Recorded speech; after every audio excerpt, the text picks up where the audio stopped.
सभापति महोदय, आपने जिस प्रकार से राज्यपाल के अभिभाषण को सुना होगा, शुरुआत में ही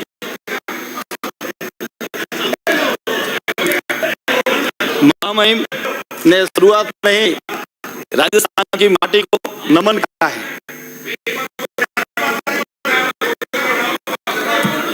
स्टार्ट करिए। राजस्थान की माटी को नमन करने का मतलब कि धरती शौर्य की धरती है।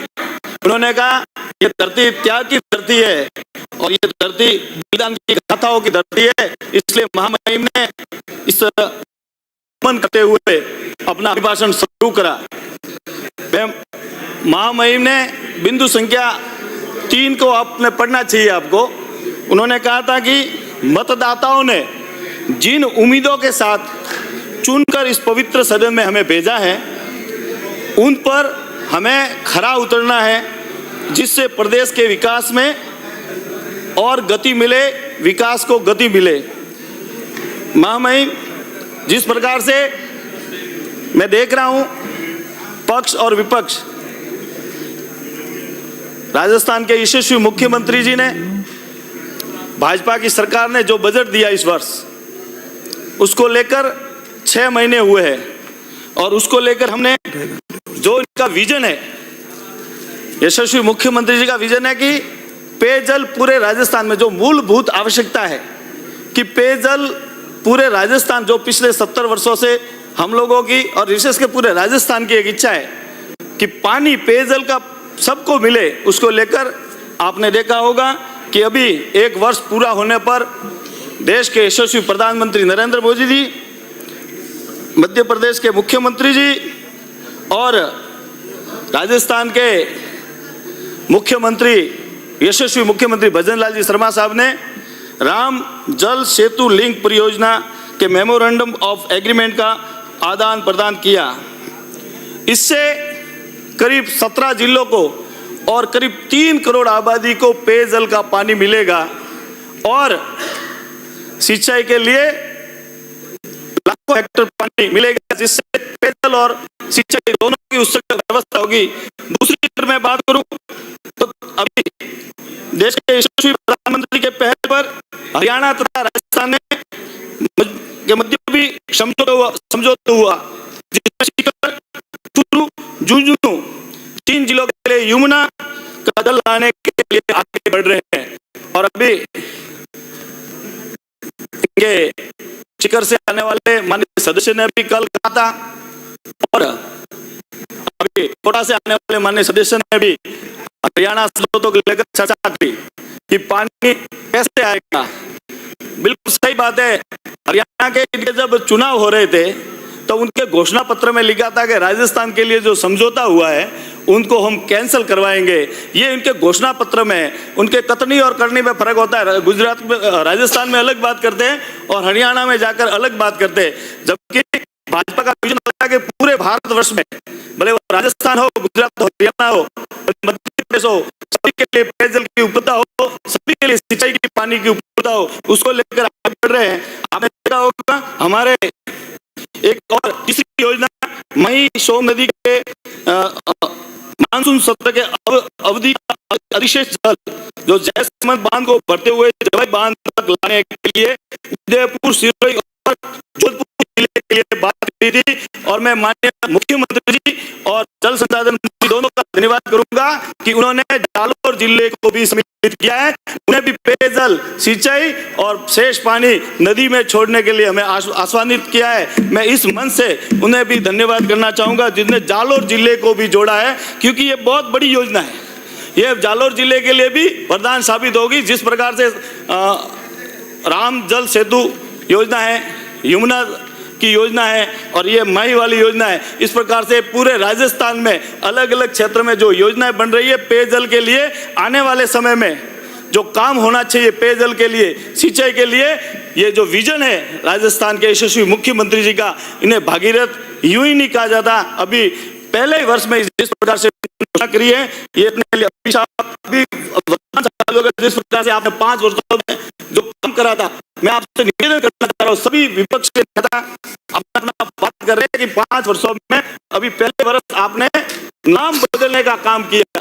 मैं आपसे पूछ, मुझे बताया हमारा स्वास्थ्य बीमा योजना का नाम किसने परिवर्तन किया था? मुझे ये बताया अन्न योजना का नाम किसने परिवर्तन किया था? मुझे ये बताया पालनहार योजना किसने शुरू करी थी? ये बताया कि श्रमिक डायरी जो बनी थी ये किसने बंद करी? मुझे ये भी बताया कि शुभ शक्ति योजना में 5 वर्षों तक एक भी रुपया नहीं दिया। ये विपक्ष के नेता बैठे, उनके खुद की मंत्रालय उनके पास में एक भी पैसा नहीं दिया 5 वर्षों में। और निःशुल्क साइकिल वितरण का काम किसने करा था? और ये जो अंग्रेजी माध्यम की विद्यालय की चर्चा हो रही है, आप सब जानकर, और मैं तो ये कहना चाहूंगा कि जो आनंद फानन में आपने ये 4 वर्षों तक कुछ करा नहीं, फिर ये अंग्रेजी माध्यम के विद्यालय खोलने का काम किया। आपको पता है कि पायलट स्तर पर जो योजना शुरू करी थी विवेकानंद मॉडल स्कूल अंग्रेजी माध्यम का, जिसको सुचारू रूप से पूर्व सरकार ने जो शुरू करी थी योजना, उसको आप मानकर आदेश मानकर अगर उसका काम करवाते और उसी विवेकानंद मॉडल स्कूल को अगर अलग रूप से आप पहले खंड स्तर पर, तहसील स्तर पर, फिर ग्राम पंचायत स्तर पर खोलते, तो वास्तव में लगता कि आप गरीब, जिस प्रकार से बात करें, गरीब अंग्रेजी पढ़ना चाहता है, अंग्रेजी पढ़ना चाहता है, तो गरीब को पढ़ाना चाहते तो इस प्रकार के विवेकानंद मॉडल स्कूल जो शुरू करी थी उसको ही आप आगे बढ़ाने का काम करते। लेकिन क्या करा आपने? उस विवेकानंद मॉडल स्कूल को तो आपने ठंडे बस्ते में डाला और नई नाम से खोलकर जो स्कूल बंद पड़ी थी वहां खोलने का काम किया, और वहां पर कोई व्यवस्था नहीं थी शिक्षकों की। नहीं, मैं बताना चाहूंगा, मेरे विधानसभा क्षेत्र में सियाना की स्कूल है, जो वहां पर 900 स्टूडेंट थे, उसको तत्काल रूप से अंग्रेजी में कर दिया। इसलिए है कि वो अंग्रेजी माध्यम का वहां पर 150, इस प्रकार से आपने अंग्रेजी माध्यम वहां भी कर दिया, वहां 800 स्टूडेंट थे, वहां बैठ तो सभी ने अपने नाम हटवा के दूसरी जगह चले गए। ये किस प्रकार की शिक्षा है? मैं कहना चाहूंगा अगर अलग से अगर मॉडल स्कूल आप खोलते विवेकानंद मॉडल स्कूल की तर्ज पर, तो कहीं इनके बच्चे वहां पर एडमिशन लेते, नए एडमिशन अगर लेते तो उनको भी पता चला कि अंग्रेजी माध्यम में पढ़ना है। लेकिन नहीं, आपने सिर्फ और सिर्फ कतनी और करनी में फर्क देखा। आप हमेशा आपने गौरव पथ की तुलना में काम करना चाहा। पूर्ववर्ती सरकार ने जो गौरव पथ बनाए थे, आपने गौरव पथ को आपने लगा कि पूरे क्षेत्र में वाहवाही हुई, आपने नाम बदलकर या विकास, लेकिन 5 वर्षों में आपने एक विकास बनाया, वो भी देख लो क्वालिटी पूरी तरह से घटिया थी। 5 वर्षों में एक भी दूसरा बनाने का काम आपने करा नहीं, सिर्फ और सिर्फ घोषणा करने का काम करा था। फिर ये भाजपा की सरकार आई, यशस्वी मुख्यमंत्री भजन लाल जी ने एक विजन रखा कि हम पूरे राजस्थान में 10,000 की आबादी से ऊपर जितने भी ग्राम पंचायत है उन पर अटल पथ बढ़ाएंगे।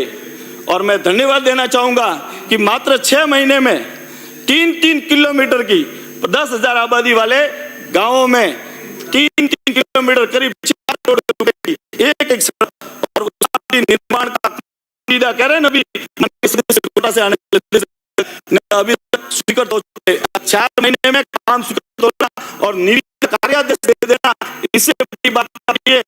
तो मैं पिछले 5 वर्षों से देखा, तो 3 वर्षों पहले वर्ष और दूसरे वर्ष आपके बजट की कॉपी देख लेना, 15 पेज है, उसमें डायलॉग है, उसमें किसी भी प्रकार का कोई विजन नहीं है। अब पहले आपने देखा होगा कि जिस प्रकार से राजस्थान के मुख्यमंत्री ने जो बजट दिया है, आप लोगों को ऐसा लगता है कि इस प्रकार से काम कर लिया तो अगली बार 6 है, अगली बार तो 16 भी करेंगे, आपको सता है। इसलिए आप विजन के साथ नहीं बोल रहे। सदस्य जिस प्रकार से अपनी बातें रख रहे, आप सबको ध्यान रखना चाहिए कि जो काम अच्छे हो रहे हैं उनके बारे में बतानी चाहिए। तो जब हमारे मुख्यमंत्री ने बात कही कि तो 5 आंगनबाड़ी केंद्र प्रत्येक विधानसभा में खोले, 5 करोड़ के रोड हम देंगे प्रत्येक विधानसभा में, 5 करोड़ के रोड 10,000 से आबादी वाले को अटल पथ दिया है। पंजीम और खेल के मैदान प्रत्येक 10,000 आबादी वाले ग्राम पंचायत का काम कराया। ये बात आपको करनी पड़ेगी, किसी भी विधानसभा को छोड़ा नहीं है काम करने में। हर विधानसभा 17 जिला में ऐसा नहीं है तो किसी भी योजना चल रही है, तो रामजन जल सेतु योजना उसमें कई हमारे नहीं है, लेकिन नहीं, पेयजल के लिए पूरे प्रदेश की जिंदा पानी मिलना चाहिए। गोगरा। सरकार का काम करने का काम किया है किसी ने तो माननीय सभापति महोदय, मेरे तो 3 मिनट हुए। आपका पूरा 10 मिनट हो गया। मैं आपसे Please, निवेदन निवेदन। करना चाहूंगा, जिस प्रकार से शिक्षा के क्षेत्र में माननीय सभापति महोदय, मुझे राज्यपाल के अभिभाषण पर बोलने का मौका दिया, उसके बहुत बहुत धन्यवाद। माननीय सभापति महोदय, मैं आपके माध्यम से